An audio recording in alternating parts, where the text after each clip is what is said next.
Yo, what is up, folks? TrevCG here with Boros Tokens for Pioneer or Explorer, the MTG Arena equivalent. And this deck is one of the things where, like, you have like elements that have been around for a while, but it was doing really well in Standard, and people were like, let's just carry this over. And it turns out it's pretty good in Pioneer as well. This is a token deck based around like Caretaker's talent. This is the card the deck's kind of built around, but there are so many good token effects, and then just a ton of good red and white removal. And Caretaker's talent kind of ties everything together. So 2 in white, whenever one or more tokens you can control enter the battlefield, draw a card. This ability triggers once per turn, but does trigger on both players' turns, importantly. When this class becomes level 2, create a token that's a copy of target token you control. And then 4, and you get the kind of anthem of that. Creature tokens you control get +2/+2. Drawing cards off of your tokens, really, really good. We have some great token makers in the deck.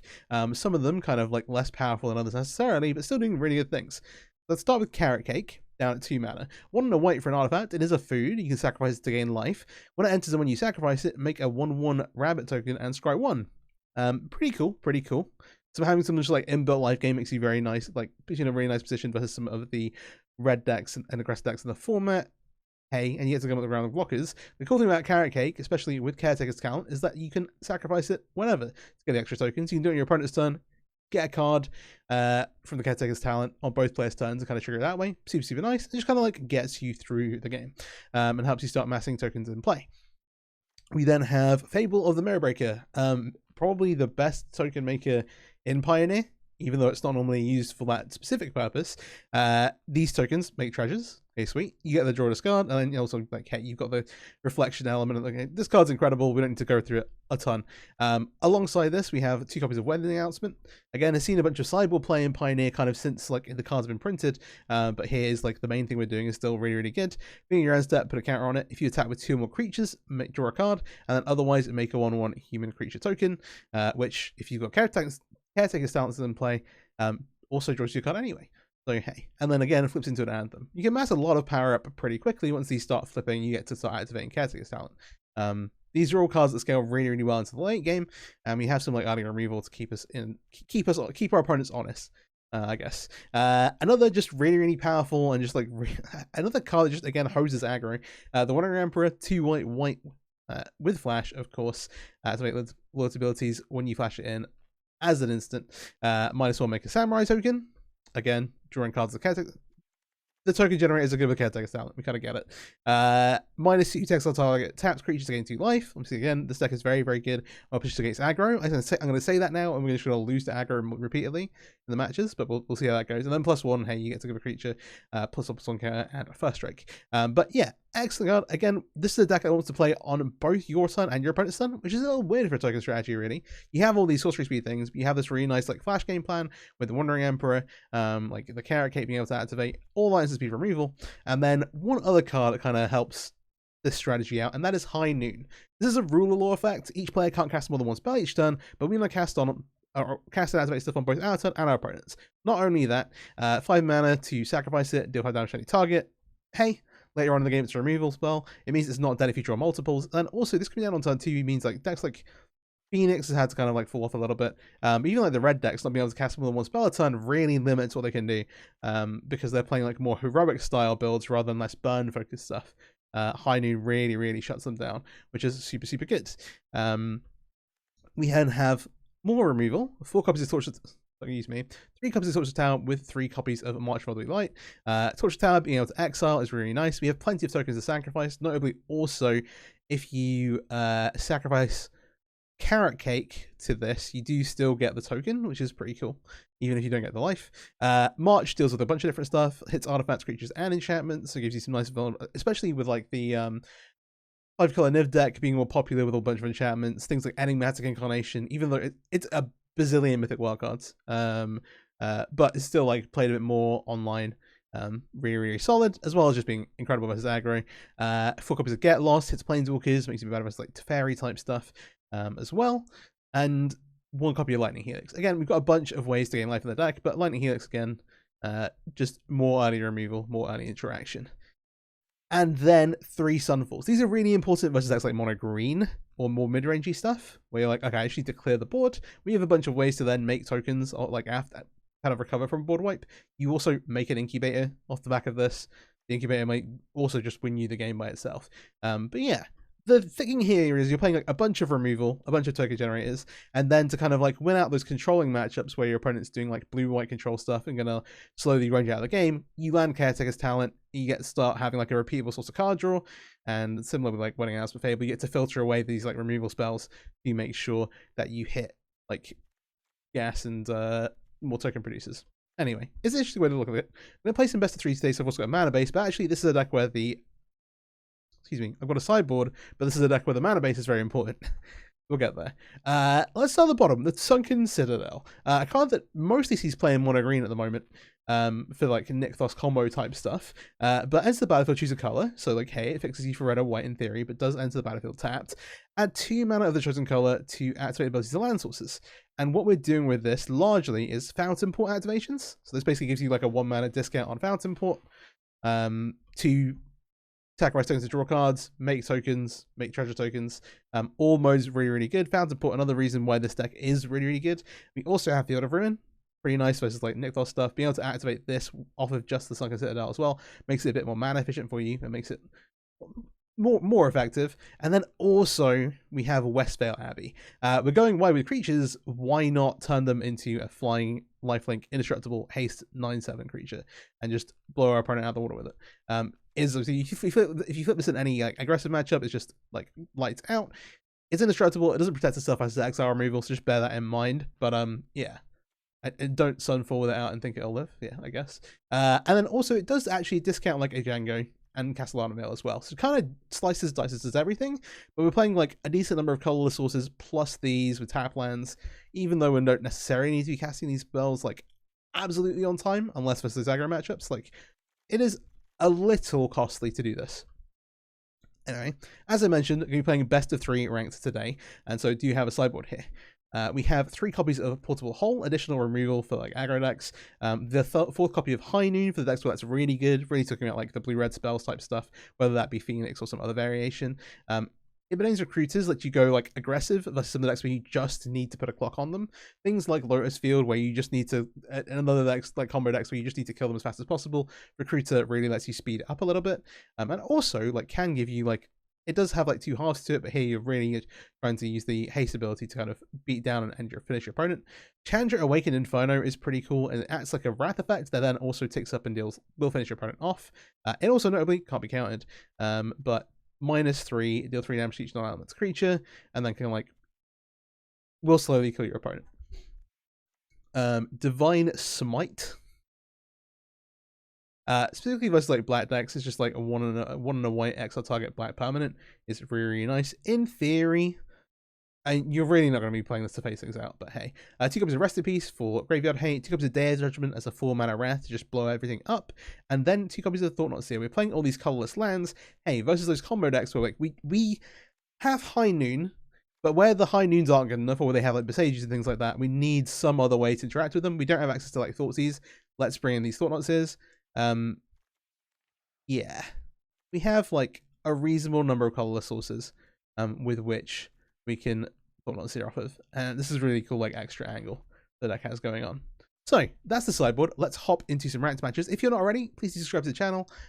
Please do like, subscribe, share the video around to anybody you think may be interested. All that algorithm stuff helps me out a ton, helps support the channel, and let's get into some games. Alright, first matchup here with the Boros Tokens deck. See how we perform. This is best of 3, so we'll see how many games we get in. But hey, hopefully we'll get to showcase a couple of matchups. If it goes like, if this matchup's like 40 minutes, it will only be 1. Is the caveat to that. Alright, so opponents on the play, they are on a Yorion deck, which is probably Niv. How set up are we for that? We have like, yeah, Lost Sunfall aren't doing it much very early on. We have Citadel. The problem is that we need to be very careful about using our resources. So like mulliganing is tough. We've got like a couple of cards that aren't super effective. I feel like I would love to have like a Fable. We don't have a fast card. I think I am gonna mulligan this based on that. We keep the triple Fable hand. I'm gonna go ahead and put the torch in the bin. And then hopefully we draw a land over the first few turns. We'll see. I've read into this quite a lot that this Yorion is Niv Mizzet. Like the Niv Mizzet brings to light combo deck. Combo. Sure. Combo deck. But it could... I'm just going to play out the Aganja here. It could be something a bit different.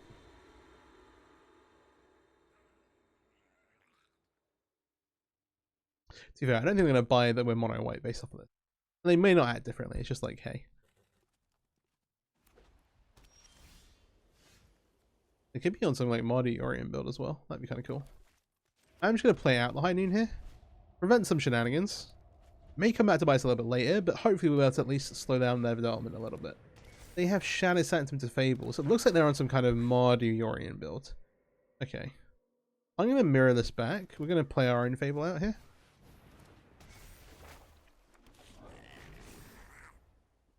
I need to think, be very careful about like you just willy-nilly using Get Lost, because they are going to get more tokens off the back of the Fable. Maybe not as great as it was looking when I thought we were against. Yeah, okay. Oh, maybe they're on some like Doom Foretold build with Hopeless Nightmare. Interesting. Or potentially something much more spicy. I'm gonna accept the trade here. I don't know how I feel about it, but I want to be in a position to get lost the reflection potentially. Let's see what they have for 4 mana. I'm really curious. That's a Beseech. Oh golly. Okay, so what I think this is a Demonic Pact deck with like Beseech for donation. Oh, they've said oops. Oh, they didn't cast the card or miss something on casting it. I got to discard 1 land here. Okay, given this, I think we're just like making Fable.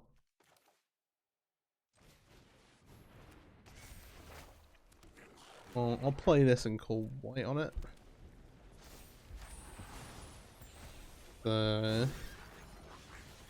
See how things go. I do have Doom Foretold. Okay. Let me reread this. At the beginning of each player's upkeep, that player sacrifices a non-land and non-token permanent of their choice. If that player can't, they discard a card, lose 2 life, you draw a card, gain 2 life, you create a 2/2. It is that player. So they have to do it as well. They have to sacrifice the reflection as it stands. Or they'll just cash in the Doom Foretold, get a knight, 2 life, and a card. Well, it's if that player can't, so they have to pay the... Well, no, they just sacrifice the Doom Foretold. We could force them to sacrifice the Doom Foretold. Okay, I think this is fine. I'm gonna sacrifice the High Noon. The situation. I'm trying to think of whether I want them to have the Doom Foretold. Are they gonna have some weird way to trigger it potentially? I'm gonna discard Sacred Foundry here. Okay. Are they gonna have some weird wrath?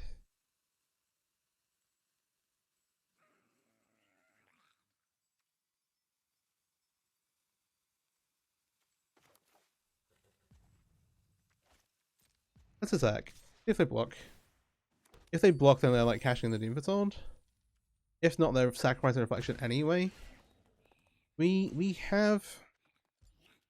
Or I can get lost this end of turn. Okay, if that's the plan. They want to keep the Doom Foretold in play. I think I'm just going to play the Kiki out. This seems a little suspect. I'm no real intention to hit her in, so I'll tap. Excuse me.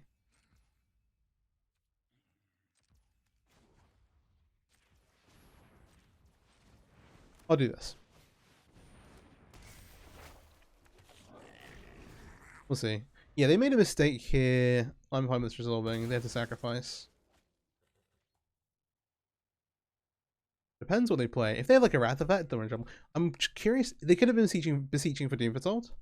They'd be a little bit further ahead right now. Sure.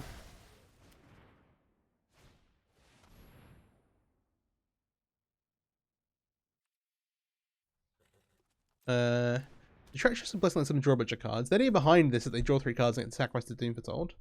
But I'm still kind of leaning towards just get lost in the Doom Foretold on set.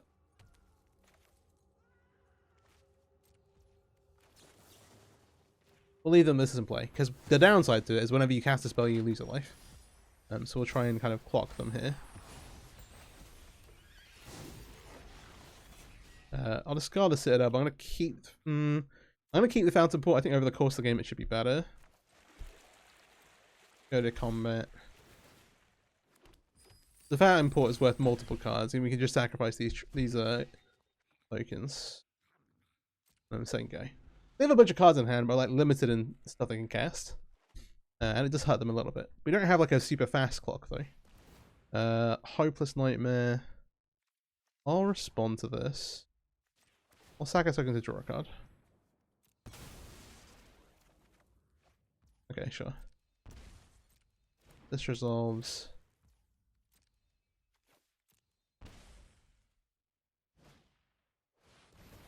Okay, they have Kaya's Wrath. Yeah, sure. Alright. I was a little worried about a Wrath effect. Black, white, black, red, black, red. Yeah. They are like slightly on white sources, but trading this for planes isn't really worth it, I don't think. I mean, we kind of want to thin a bit though, right? Are we enabling something? No, I don't think so. They could potentially have Fatal Push Up on our turn, but without any permanents to leave, I think this is fine. Okay. Yeah, sure. I'm kind of on board. Just about.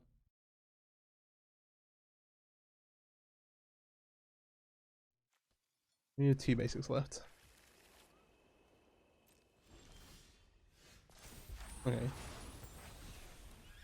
Okay, it's decent. I mean, you have to bear in mind if this game goes super late, they can Yorion and kind of start blinking stuff. But hey. So, white, red, carrot cake here. You get to like look through a lot of cards. The Arnon Veil is like in theory good, but not as good as like a real spell. And we'll get to scry again, so I'm gonna. Oh well, potentially we'll get to scry again. Depends what our opponent does here. The Treacherous Blessing is like definitely leaving it in play is definitely not what they want. But it's not going to kill them quickly. Is the other aspect of that, I guess.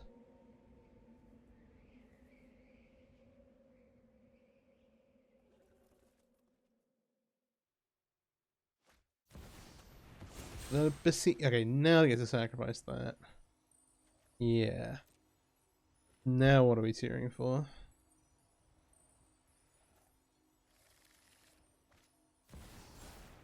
I need a Demonic Pact. We can kind of choose to ignore this a little bit. Or just kill it. Okay, given this, we will just kill the Demonic Pact. Let's not get that handed to us. That puts them down to 10. We can make a token here and scry. We'll do that.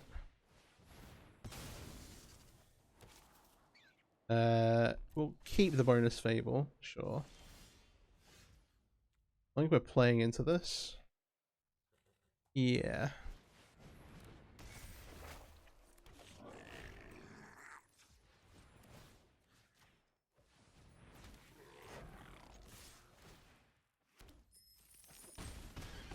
This puts us down to 10. We've got Thunderport,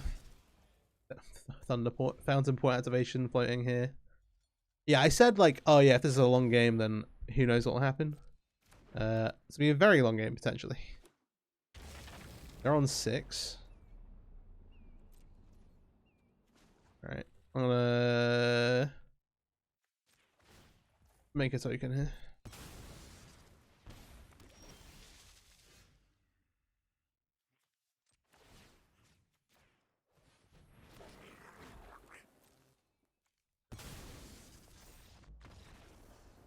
Yeah, we can respond to the trigger, make a token, do this thing. Okay. Golly. This is Creature Planeswalker. This doesn't really help us very much. These don't help us very much. The Torch Towers are pretty bad. The High Noon is pretty bad. The High Noon is very good versus specifically Beseech, but not like enough to really want loads of copies. The question really is, what do we have to bring in? So we have 2 Channel Raken Inferno, we have 2 Thought Knots, we have 2 Imminent Recruiters. That's kind of it. Oh, client, please. Please, client. Okay, we're good. Everything is fine. I don't think it's really worth us bringing anything else in. And then it's a case of like, what removal do we want to leave in? So enchantments matter. Get lost probably a little bit more efficient than marches. Just mana in terms of like mana trading, and then also the Sunfalls. What are we doing here? Uh oh. Yeah, as a situation we have too many cards that we would like to cut, and not enough cards to bring in. I think the High Noons are, so if they're playing, we're not going to have loads of times we're going to want to double spell. The High Noons limit them a little bit, especially if they're like decks built around the Beseech Computer package. Probably better. They're probably better than Sunfalls. And then like Helix is in theory reach. You can hit like Planeswalkers and other weird stuff. We're also playing Fables. Like having some answers for creatures is not terrible. And then yeah, we'd rather have March. That Helix is literally kind of saying like we care. This is a burn spell. No, okay, it makes sense for this to be a March. I think that's 60. That's 60. All right, let's run with that. Yeah, if this goes 3 games, this might be the only match of the video. I'm not gonna lie.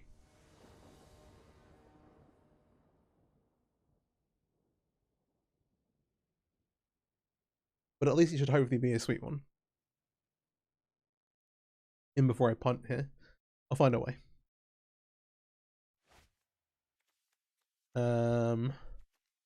This hasn't got loads going on, but like the Caretaker helps us find stuff. We have the Fountain Port, which occurs to some other game stuff, and we have like Ancestor Enchantment, so I will keep this. We're again on the draw. So okay.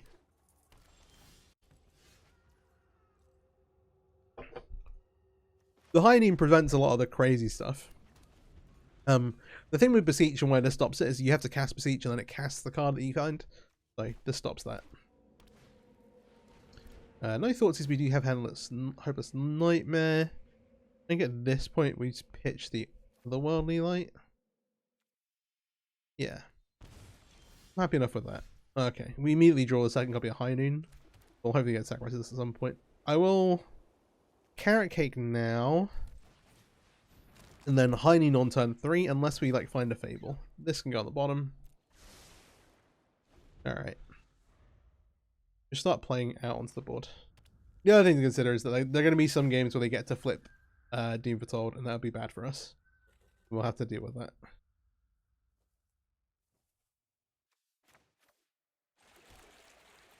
Let's attack for one.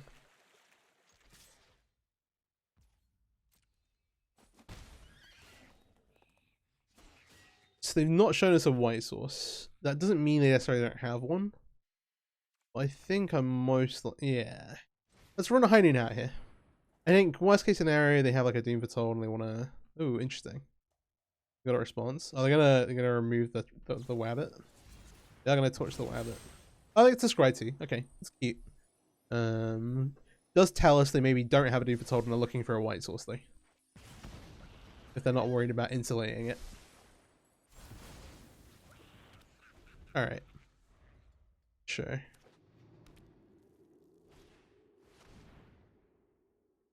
Slaughter games? What are we slaughter games? What would we slaughter games here? Fable the Mirror Breaker? Yeah, that seems good. That's all they saw. They now get to look at the decks. If they brought it into a number of slaughter games, they are better in multiples a lot of the time. Yeah. Choose an online card name, search the opponent's graveyard or hand, library for any number of cards that name, exile them. Immediately draw Wandering Emperor. Is definitely not going to throw our opponent off here. Also go.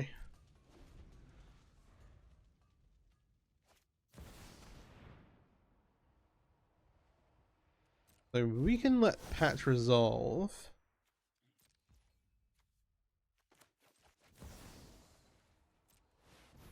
Wandering Emperor.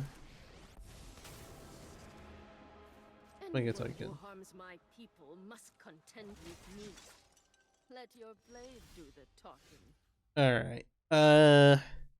I very much want to just not interact with this dominant, but it is really, really good for your opponent. So I am gonna kill it here. That is gonna be our play for the turn. We'll be able to exile. Sorry, we'll be able to sacrifice the Carrot Cake. I'm just thinking like 7. I'll come down here. Guards, to me.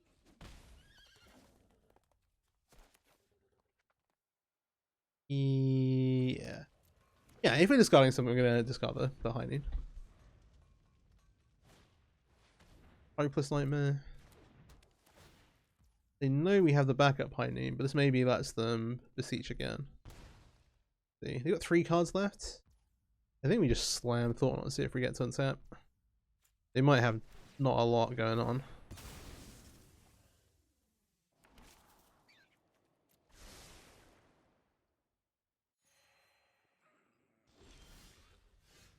Oh, we have an upkeep something or other. This is on the Wandering Emperor.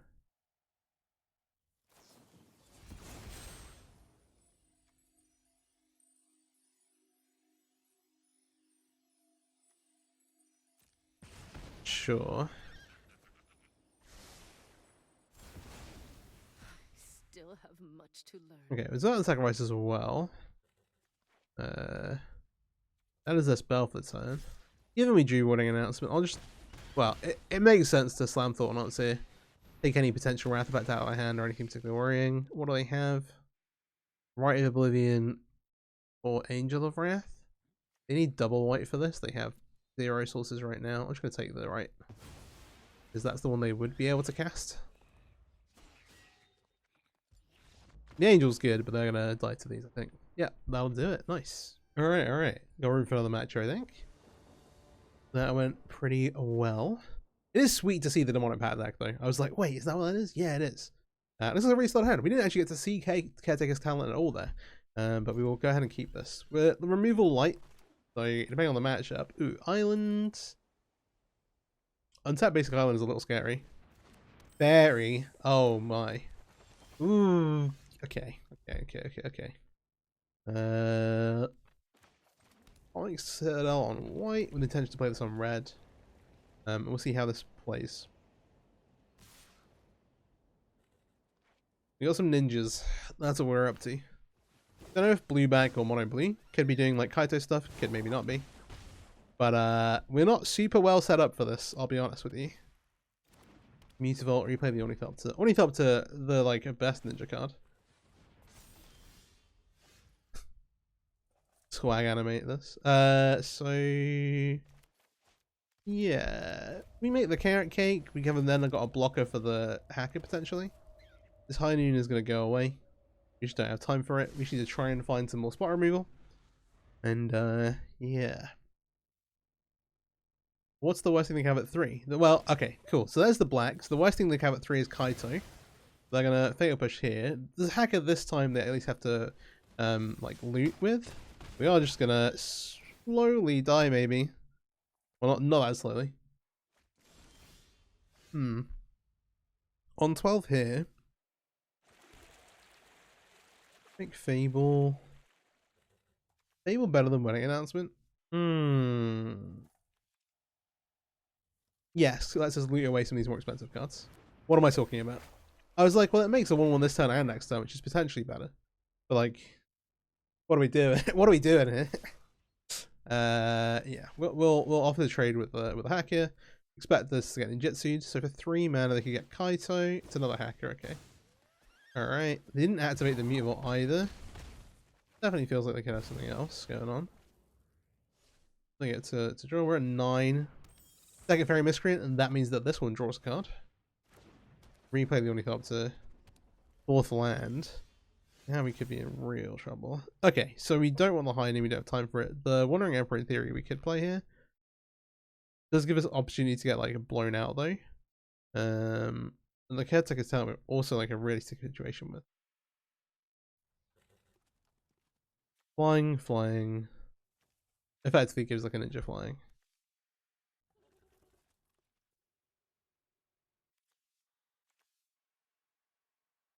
Just don't think we have time for Caretaker's talent right now. Okay. How does that work out?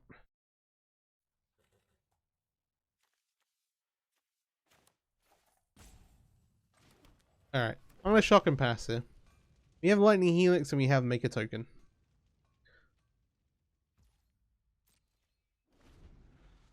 See how this plays out.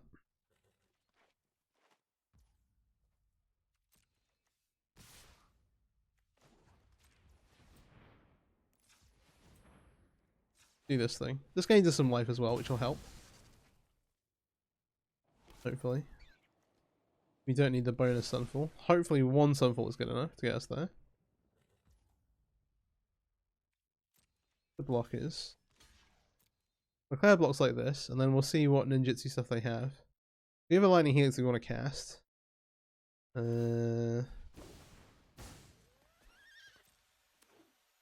Acolyte comes in and hits us. Ooh, the Kaito. Yeah, okay. Your tech is way. Ha! I love a dramatic. Do you have any way to deal with this? Not really. I guess we shut down the flying blocker. No, okay, I think we just do that. Unfortunately, Kaito is immune to Wandering Emperor. Ish. Oh, it's not immune to. It's okay. Not immune to Get Lost though. Okay, good. So we got Get Lost and we have Wandering Emperor. We're not gonna get to do both. In fact, we're not gonna get to do two of them.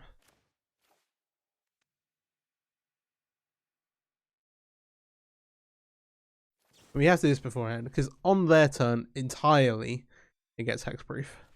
But it's worth doing this. It doesn't mean they get to explore into creature and stuff, but we're like looking to be able to potentially stabilize. We're gonna explore onto the Fairy Miscreant. Fairy Miscreant drawing a card. If I've played a bit with like Blue Black Kaito stuff, but if you want to see like actual fairy type stuff, let me know in the comments. The Ninja's deck is so sick. This is the other Kaito. This one makes ninjas. Are they? Yeah, they have an emblem here for the +2. And just like draws cards. The other bit is good but not static. This is just unblockable, right? Oh, and it phases out as well. Awkward. This says unblockable, which is 7. You just like play this down here. That feels super lame. They've not shown us lots of interaction though. I think I'm probably gonna pass and hold Wandering Emperor up. We'll see if we get horribly blown out here. And then I'm hoping we can manufacture a way to like make some, put some damage on Kaito with a token. Oh, so they have a Kaito. Oh gosh.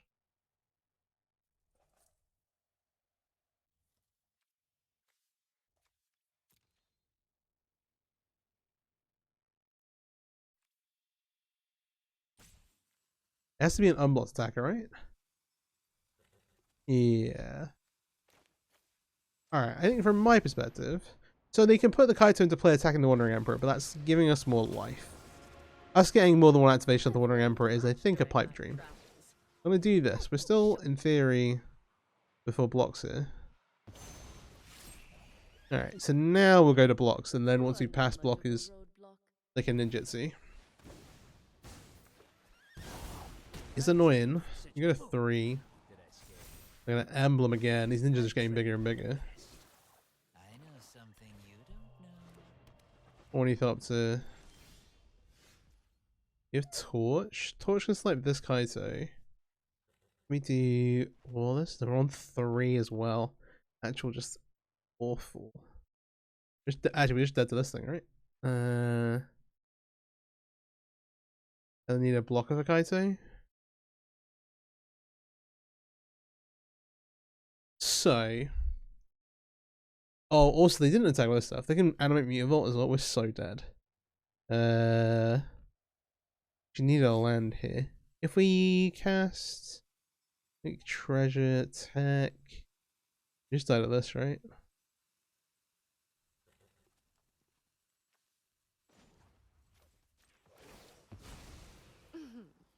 Try not to miss me.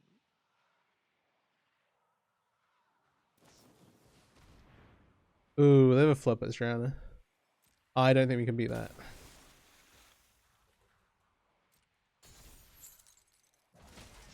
Not at 3. Oh, don't tap both our red sources, please.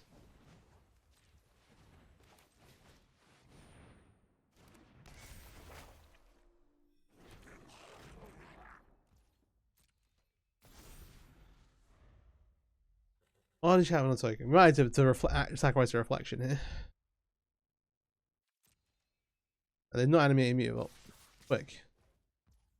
Now while they're not looking.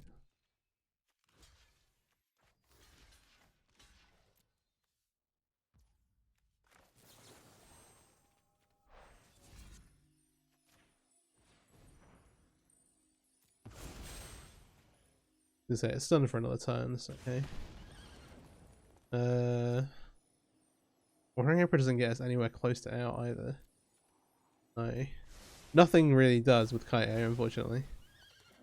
We like a get lost. Oh, they're deciding not to uptick, not to. I'd maybe drop this to the 4 to get tokens. The ninjas are also just getting bigger and bigger and bigger. This Mutavault's a 5/5. Crazy. Alright, double miscreant, draw the cards. They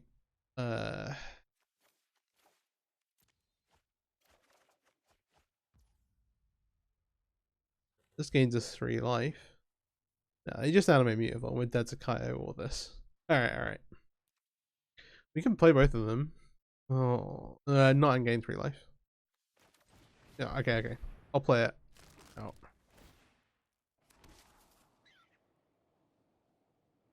We need to answer Kaito.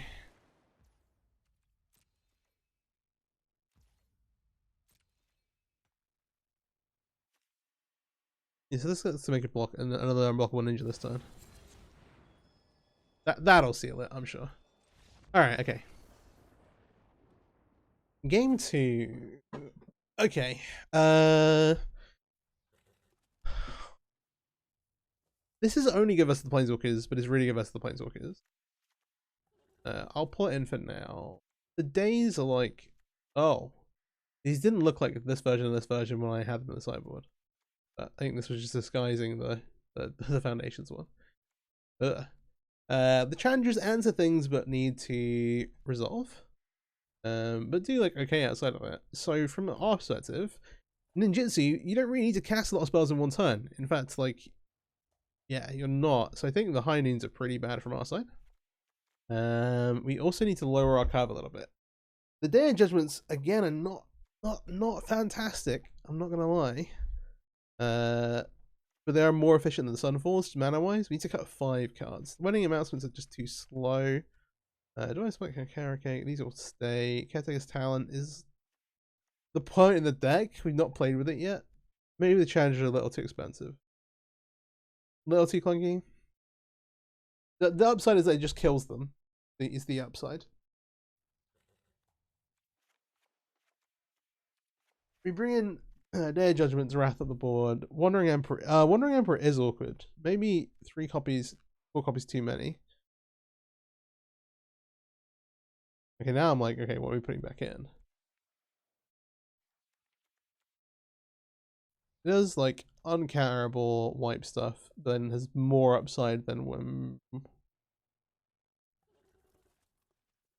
Yeah, we should have enough early stuff to do. Like the Wandering Emperor is like some of the creatures are like vigilance as well. It is very, very awkward. I'm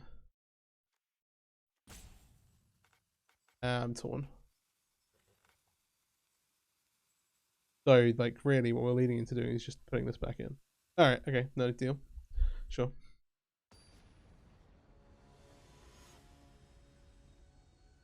It could have been a Sunfall. I think Sunfall at 5 mana is so clunky.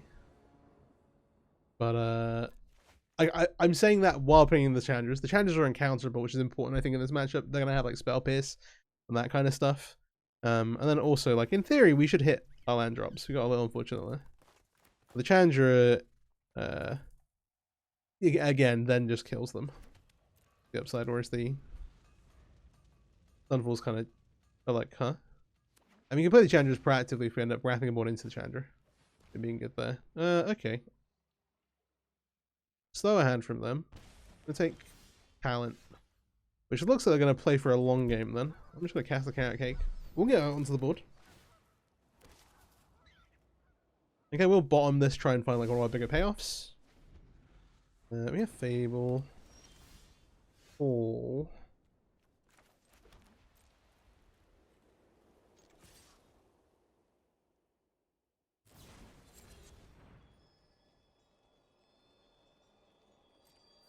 Yeah, sure.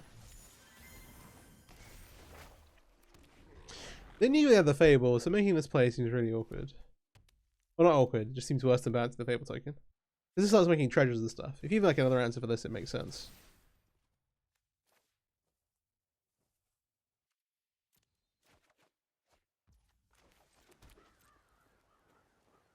I think getting rid of one land there is fine. I do want to hit land number more than that because we bought an enchanter. But now we get to play the game on our terms. Play draw matters so much in these like tempo matchups. I'm just gonna let this come to play. Getting to reuse Brazen Borrower is awesome though.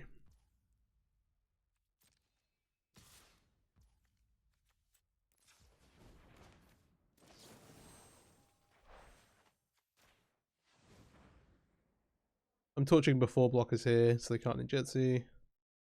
Just good practice to be thinking about that.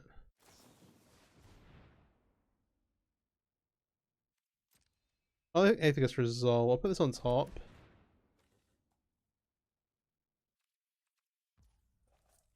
I'm gonna try and cast Wandering Emperor off the treasure.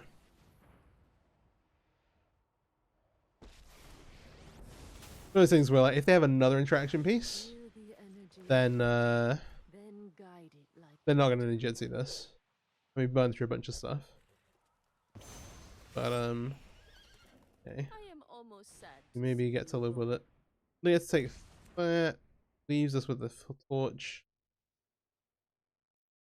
Yeah, flip to Emperor and stuff. Scrying. Happy enough drawing this.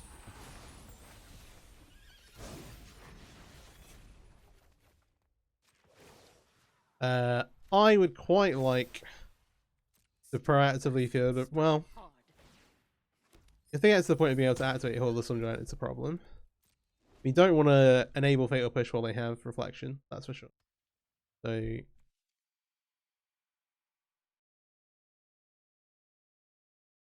see how it plays out. But this has gone pretty much the way we wanted. Being able to have the treasure off the goblin to then go and to then let us Wandering Emperor after removal spell. Okay, then let's keep it up. Alright, game 3. Sunfall, Chandra. This is still like, but like the potential for counter spells. I think we just keep the Chandras in. Keep the efficient 4-mana Ascent. We have tons of 1/4 removal anyway. Chandra's really there as a big uncounterable win condition that also happens to Wrath Deadwood. This is some copium, some level of copium, but hey, we'll see. Looks okay. Again, like, earlier removal, vulnerable to hand disruption. They have a Thoughtseize. What are we taking? Possibly Talent again. Again, implies like a longer game. If they want it to be slower, that's kind of interesting to me. But yeah, we'll start Sacred Foundry go.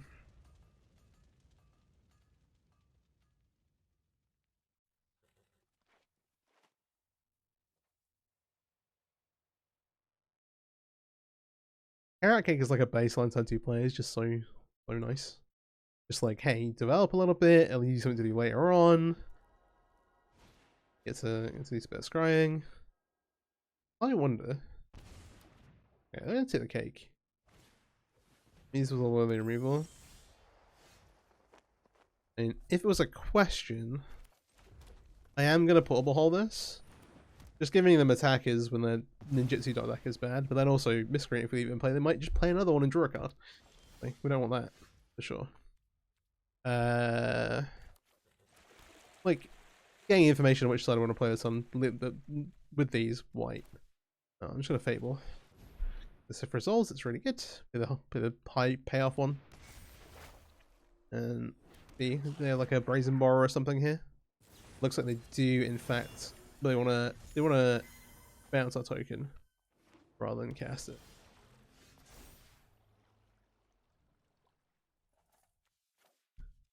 I'm happy enough with what we've got going on here. There's some argument for discarding the cake and potentially the land, but I think this is alright.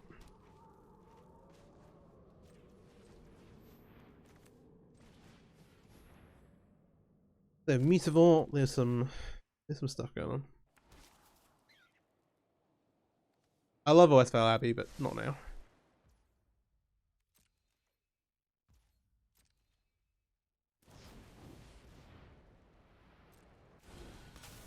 I'll let this resolve. I'm gonna torch it now.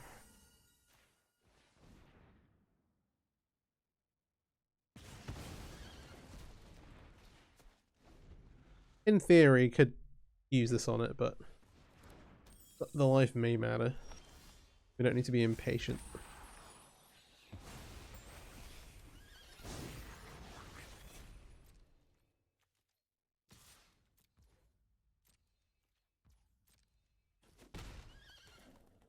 There you go. I'm curious if this is like a Caretaker coming away, something like that. I know with affliction. Money value 3 or less. Yeah. This acts like tokens for cards. Fine. My plan here is to let this. Okay. It's possibly brought a bunch of the ninjas out because they are kind of weak to spot removal type stuff. Let's go ahead and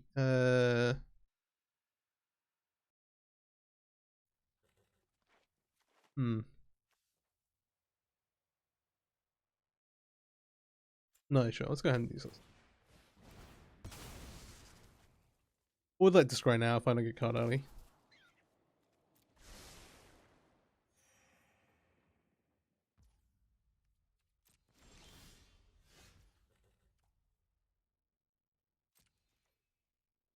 This would be okay. This is like me looking to get blown out. All right. Like if they animate Mutavault, I'm like gonna snap, try and give one of these +1/+1 in first strike, but it would be like just uber at risk of just losing a bunch of stuff.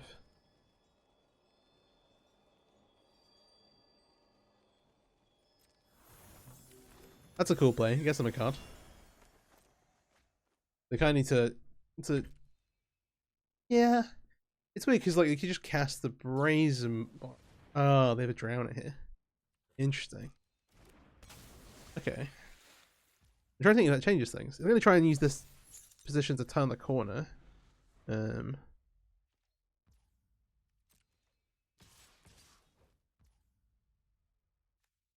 not attacking with it. Not attacking with this. Because you can make a token.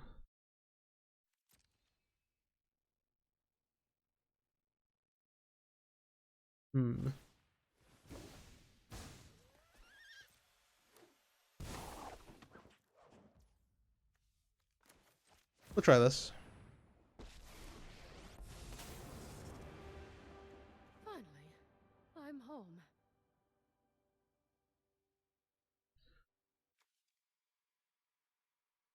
They do have priority, even though we have this in play. We'll try and exile the exile this, stop them drawing the card. Alright. This is what you get for hurting my people. Miscreant to draw.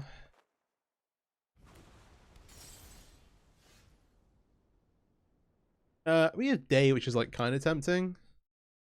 Not with Mew in play.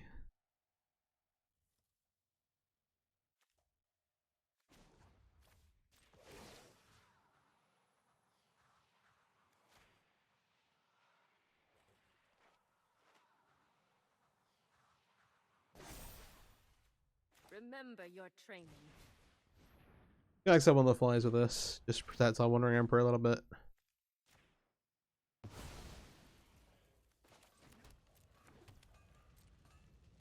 Alright.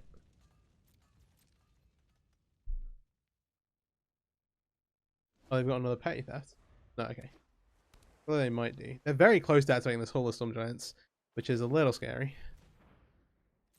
That's a Mutavault. Is this everything at Wandering Emperor?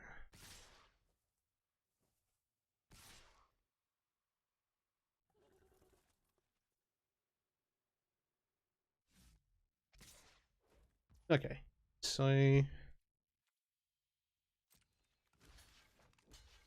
gonna block here.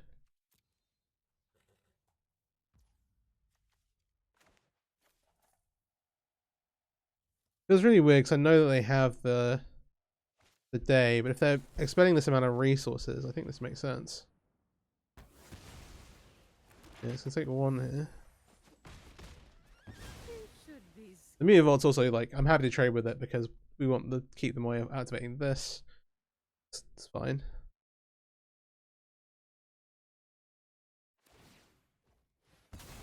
Alright. This is one of my favorite swamps. The mono black deck with only those.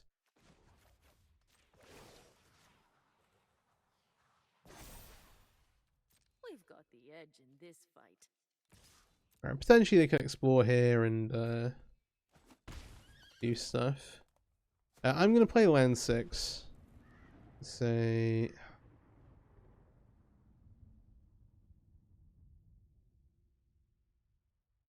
they have 2 unknown cards. Oh, they get to Brazen Borrow. Yeah, because the Wandering Emperor is dead effectively anyway. Okay.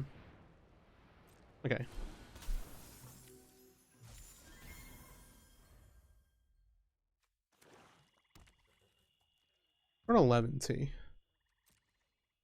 Yeah, them having to spend resources here is not trivial.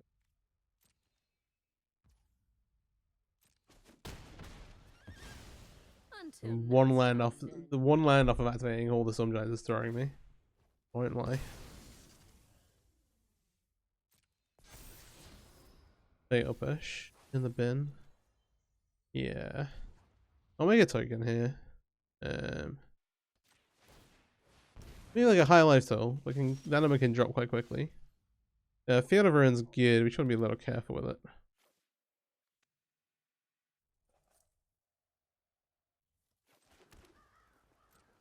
And then we'll approach this like a race. They've got 2 unknown cards.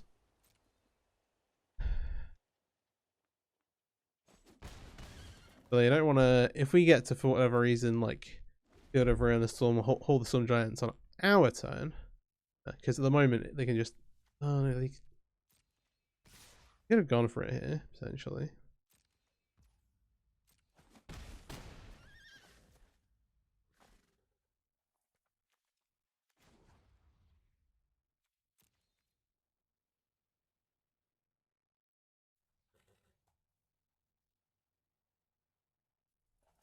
They're on 8. Yeah.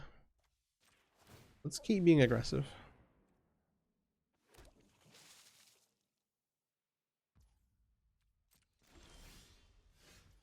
March is solid. March is also a good answer for all the Sun Giants.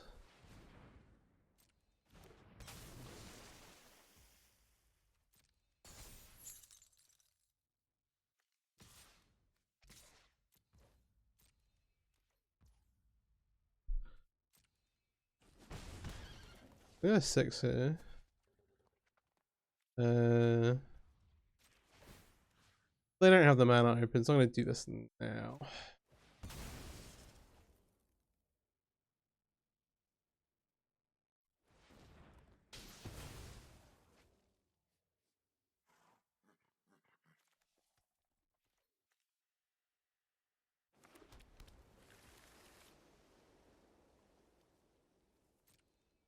I'll give it one more turn cycle.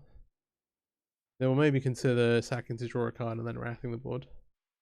They need to kind of respect it a little bit. The Brazen Borer can't block. Worth bearing in mind.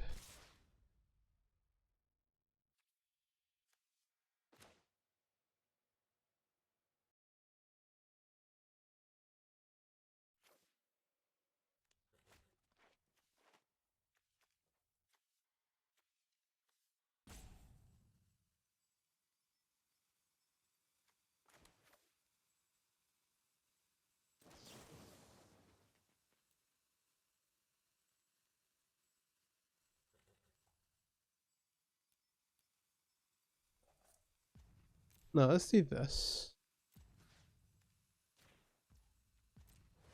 Try and take out the biggest threat.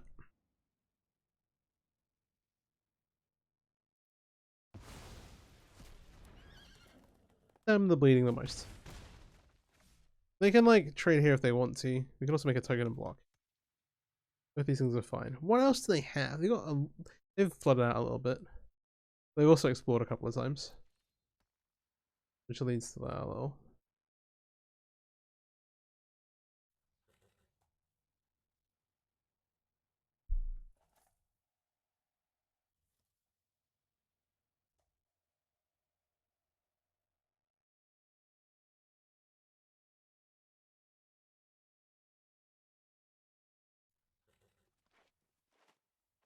No 1/1.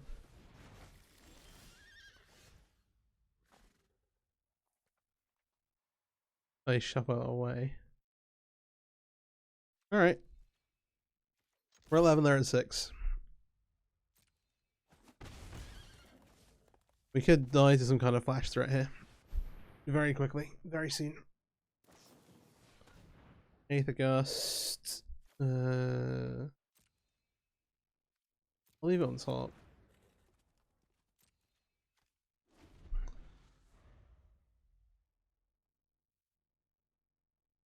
They're on 4, we're on 11. Kaito changes mass pretty quickly though. Alright, get a 9. Oh, I got a cast Kaito. Interesting. I love a dramatic entrance. Surveil and draw. Information is its own weapon.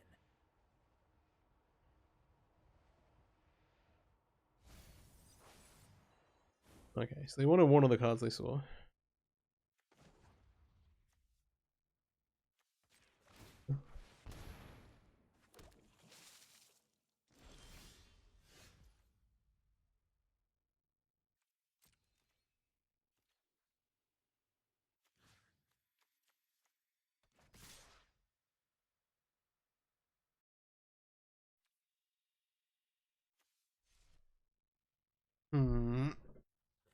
They kept one card they wanted. We're gonna have the one blocker with the fish. That got Kaito. Fable coming down. Okay, I kind of like this deck. Depends a lot on what they have. They knew we drew Fable. Day's really awkward. We could have taken a totally different line here and have like used it ages ago. Not sure how I feel about it.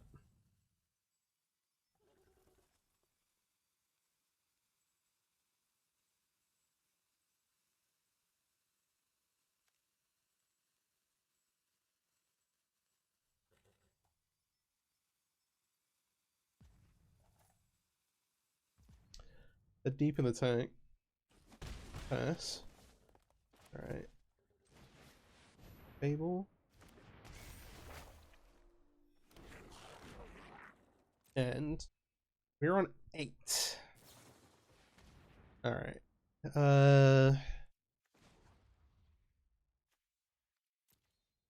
can make one more token. We're on 2. T5. Yeah, okay, no. I'm gonna sack this to draw a card. No, I'm not.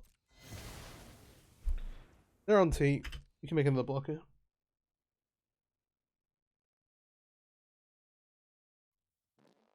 It's time to ninja.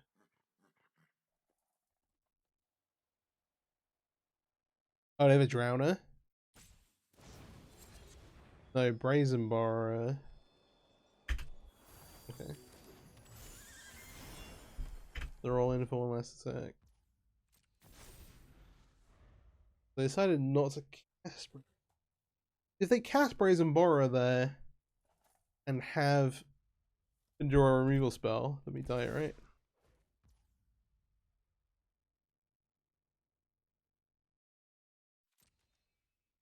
I was gonna say not attacking with Kaito is just not right, unfortunately. My eyes are as sharp as my sword. Down to the wire. Mutavolt's pretty big. I'm gonna make a token here. Alright, well, this game was as close as you could possibly hope. Oh, Smite's not the literal worst. I'm gonna discard these. Game's gonna end this turn cycle.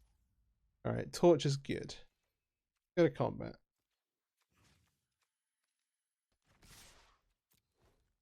In the red zone. They have a meter to block. They need to do 2 more things. Data push. Yes.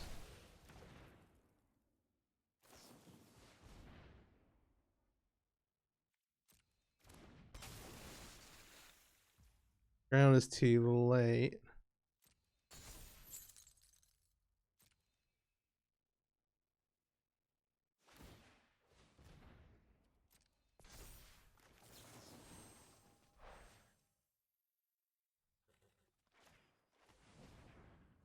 We have Torch for Drowner, and that should do it, I think.